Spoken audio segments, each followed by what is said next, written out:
तुम्हारा make in India किस तरह का है वो देश देख रहा है। ये दोगला चरित्र तुम्हारा पूरा देश देख रहा है और पूरा देश देख रहा है कि एक आदमी दुनिया का दूसरा नंबर का बड़ा उद्योगपति कैसे बन गया। तुमने रेल बेच दी, तुमने पेट्रोल कंपनियां बेच दी, तुमने हवाई अड्डे बेच दिए, तुमने हेलो गाइस, फिर से आ चुके एक और नई वीडियो लेकर। आज की वीडियो में रिएक्शन देने वाले हैं। नेताजी ने संसद में मोदी जी और अमित शाह को रुला दिया। मोदी जी और अमित शाह की ऐसी तैसी कर दी और नेताजी ने संसद में कहा, ये देश तुम्हारे बाप का नहीं है। आज तक ऐसी वीडियो नहीं देखी। चलिए वीडियो शुरू करते हैं। ओरिजिनल वीडियो का लिंक डिस्क्रिप्शन में है। चलिए वीडियो शुरू करते हैं। अभी भारतीय जनता पार्टी के वक्ता कह रहे थे संसद में मोदी जी की ऐसी तैसी कर डाली इस नेताजी ने। देखिए पूरा वीडियो, तभी आप समझ पाएंगे। सरदार पटेल की प्रतिमा बनाने के नाम पर देश के गांव गांव से लोहा एकत्रित करते हो और जिस चाइना की आलोचना करते हो उसी चाइना के पास जाकर के वो प्रतिमा बना करके लाते हो। ये दोगला चरित्र तुम्हारा पूरा देश देख रहा है। और ये किसके बारे में कह रहे थे कि विदेश में जाकर के क्या कह रहे थे? पूरा देश जानता है कि नरेंद्र मोदी ने जाकर के दुनिया भर में जाकर के कहा कि पहले भारत के बारे में लोग ऐसा कहते थे। अरे कहां पैदा हो गए, कहां पैदा कर दिया, उनके बारे में बोल रहे थे। नेताजी ने तो संसद में मोदी जी की पूरी पोल खोल दी। कैम्ब्रिज जैसी वीडियो में बने रहे। यूनिवर्सिटी ने एक सांसद के रूप में व्याख्यान देने के लिए आमंत्रित किया। माननीय सभापति महोदय, सोने की चिड़िया भारत, कौन देश में नहीं चाहता कि भारत सोने की चिड़िया बने? लेकिन अडानी के हवाई जहाज में बैठकर पूरी दुनिया की परिक्रमा करने से देश सोने की चिड़िया नहीं बनेगा। 10 साल हो गए नरेंद्र मोदी को सत्ता में आए हुए।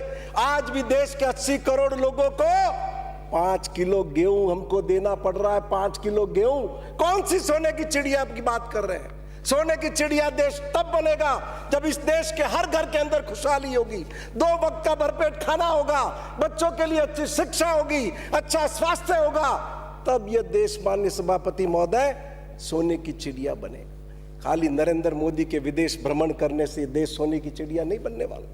और मैं निवेदन करूंगा, अभी आप कह रहे थे किसी की हिम्मत नहीं है अधिकारी की किसी के यहां जाकर के इनकम टैक्स की जांच कर ले। अरे भाई, अधिकारियों की हिम्मत नहीं है तो हम भी जानते हैं, वो तो इतने डरे हुए हैं, वहीं जाकर जांच करेंगे जहां नरेंद्र मोदी कहेंगे। और उस सब में विपक्षी पार्टियों की नेताओं की लिस्ट बहुत बड़ी है।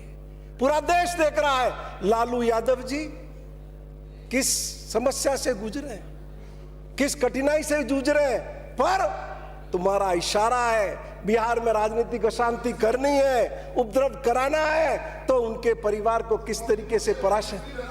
ये फाइनेंस बिल है, आपके माननीय सारी बातें कही है, बीच में इंटरव्यू नहीं करे आप।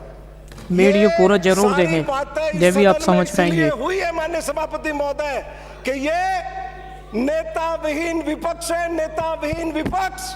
और इसलिए एप्रोप्रिएशन बिल और फाइनेंस बिल पर बोलने की बजाय आपने पहले जो बातें की है उसका जवाब दूंगा और फिर फाइनेंस बिल पर आऊंगा। माननीय सभापति महोदय, मैं निवेदन करूंगा आपको, सांगानेर से आने वाले भाजपा के विधायक किस रूप में राजस्थान की जनता का मनोबल तोड़ने का काम कर रहे थे। धन्यवाद दो अशोक गहलोत को कि वो जब जब राजस्थान के मुख्यमंत्री रहे उन्होंने हमेशा वित्तीय अनुशासन को कायम रखा। कर्जे को लेकर के राजस्थान की जनता पर जो कर्जा है उसको लेकर के राजस्थान की जनता का मनोबल तोड़ने का काम कर रहे थे।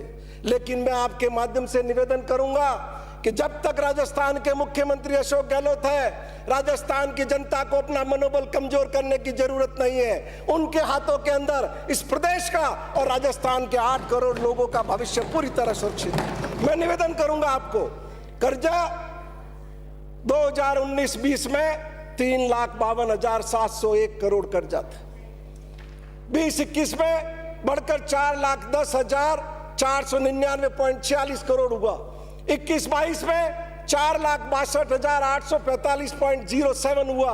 22-23 में 5,16,815.31 करोड़ हुआ और 23-24 में 5,79,781.22 करोड़ हुआ। और माननीय सभापति महोदय, ये जीएसडीपी का कितना परसेंट है? 19-20 35, 20-21 40। और फिर देखिए किस रूप में अशोक गहलोत के वित्तीय अनुशासन ने, कुशल प्रबंधन ने उसको नीचे लाया है। 21-22 में 37.99%, 22-23 में 36.56% और 23-24 में 36.78%। प्रतिपक्ष के उपनेता, ये वार्तालाप तो चलता रहेगा आपका, इस सदन में कभी सुनने का भी काम करिए। आप ही की सरकार थी 2005 में, आप ही सरकार के मंत्री होते थे, आप ही FRBM एक्ट लाए थे। क्या कहता उसमें?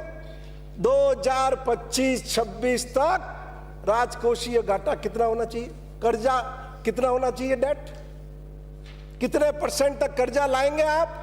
आपका लक्ष्य था 38.2% 2025-26 तक। लेकिन राजस्थान के वित्त विभाग के अधिकारियों और राजस्थान के मुख्यमंत्री अशोक गहलोत को धन्यवाद दीजिए कि 23-24 के अंदर ही 36.78 पर लिया है। बल्कि ये जो टारगेट आपने दिया उसको 21-22 में भी मुख्यमंत्री अशोक गहलोत ने, माननीय सभापति महोदय, अचीव कर लिया। अभी बात कह रहे थे 3,90,000 करोड़ का बजट और एप्रोप्रिएशन एक्ट में 4,03,000 करोड़। तो माननीय सभापति महोदय, आप भी एक्साइज के मंत्री रहे हो। फाइनेंस के अंदर ग्रॉस और नेट दोनों एक अलग अलग टर्म है। जो 3,90,000 है वो नेट है, 4,03,000 है वो ग्रॉस है। और कभी राजस्थान सरकार के बजट में ऐसा नहीं हुआ कि एप्रोप्रिएशन बिल में और बजट के अंदर फर्क नहीं आया हो, ये हमेशा ही आता है। तो इसलिए इसको इस रूप में नहीं लिया जाना चाहिए कि कोई 10-15 दिन में बड़ा फर्क पड़ गया। एप्रोप्रिएशन बिल पहले ही पेश हो चुका है। ये अलग बात है कि हम आज इसको पारित आज कर रहे हैं। माननीय सभापति महोदय, मैं आपको निवेदन करूंगा, विद्याधर नगर के माननीय सदस्य बैठे हुए हैं, 12वां वित्त आयोग, 13वां वित्त आयोग, 2001 की स्थिति, 2012 की स्थिति, मैं निवेदन करना चाहूंगा आपको।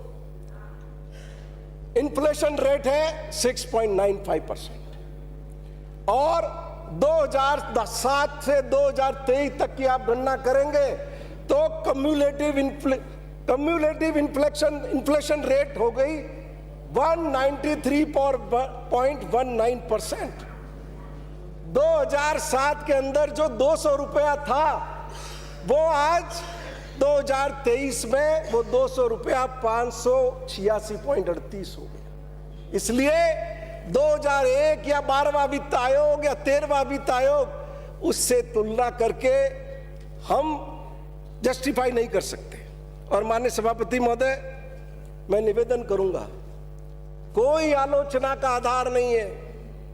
मैंने इनकी नेता वसुंधरा राजे को, जब उन्होंने अपने 5 साल के काम और इस सरकार के 4 साल के काम कुछ को लेकर के ट्वीट किया था, मैंने उनको चुनौती दी हुई है कि राजस्थान के किसी शहर में, किसी जगह, किसी तिथि, किसी समय पर तुम्हारी सरकार के कामकाज और इस सरकार के कामकाज पर चर्चा के लिए बहस रख लेना, सामने आकर के बताएंगे कि तुमने क्या किया और इस सरकार ने क्या। माननीय सभापति महोदय, मैं आपको निवेदन करूंगा, 2021-22 के रेवेन्यू रिसिप्ट रिवाइज एस्टीमेट था 1,89,431.49 करोड़ और एक्चुअल्स क्या है 1,83,920.05%। कितना परसेंट हुआ? आरई का 97.09%। टोटल रिसिप्ट 21-22 की आरई में क्या थी? 3,19,128.69 करोड़ और एक्चुअल्स क्या है? 2,91,438.44 करोड़। कितना परसेंट हुआ? 91.32%। और टोटल एक्सपेंडिचर 21-22 का क्या है? 3,19,000 नेताजी ने बिल्कुल सच बताया संसद में। 94.25 आरई था और एक्चुअल्स क्या है? 2,91,191.0%, 0.02 कितने परसेंट? 91.26%। माननीय सभापति महोदय, 90 से अबोव अगर किसी भी स्टेट का, किसी भी हुकूमत का अचीवमेंट हो, कौन ऐसा होगा जो उसकी आलोचना करेगा? देश के तमाम राज्यों से आप तुलना कर लें, राजस्थान का बजट की पवित्रता जो जनता को समर्पित किया गया, वो पूरे भारत के राज्यों से श्रेष्ठ जगह पर आपको मिलेगी।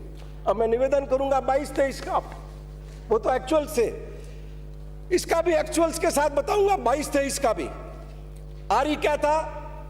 रेवेन्यू रिसिप्ट का 2,15,786 करोड़। एक्चुअल्स क्या है?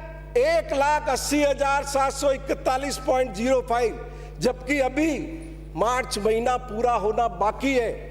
ये 83.76% पर तो रेवेन्यू रिसिप्ट में पहले ही आ चुके हैं। टोटल रिसिप्ट आरई था 3,82,366.89 करोड़, और एक्चुअल्स क्या है? 3,36,867.63। कितना परसेंट? 88.10, जबकि अभी महीना पूरा होना है, 2022-23 पूरा होना बाकी है। और एक्सपेंडिचर टोटल आरई था 3,82,246.54 करोड़, और एक्चुअल्स क्या है?